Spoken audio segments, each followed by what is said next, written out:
बोला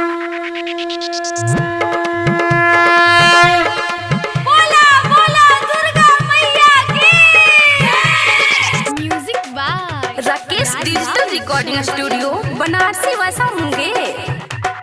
हाँ तोहर होठ के लाली कान के बाली निक लगे छी जब साड़ी पर। तोहर होठ के लाली कान के बाली निक लगे छी रेशम साड़ी पर। चले मुंगेर के मेला घुमैबा छौरी अपन पल्सर गाड़ी पर। चले मानिकपुर मेला घुमैबा छौरी अपन पल्सर गाड़ी पर।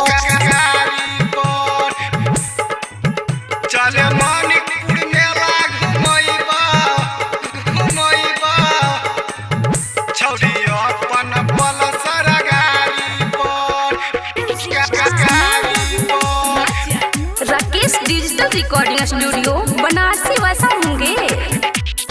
जखनी जब मेला देखे तखनी ये बोगारी लके जखनी जब मेला देखे तखनी ये बोगारी लके मेला देखे जब मानिकपुर धानी मेला में तोई होई है न दूर।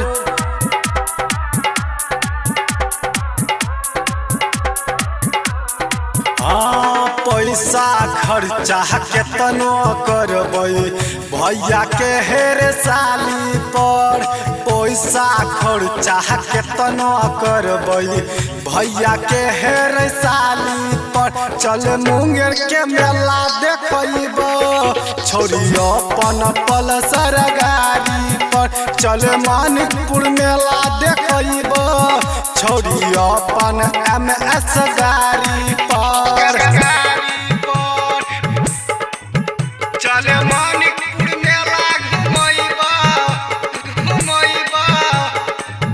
छौरी अपन पल्सर गाड़ी पर। Mix by Rakesh Lal Yadav. लंबा लंबा केस तोर फूलल गाल गे जान मर छौरी तोर ठोर लाले लाल गे रात छोटू तोरा मिस तो गे गाल कुंदनमा पूछ ले तो गे हाल।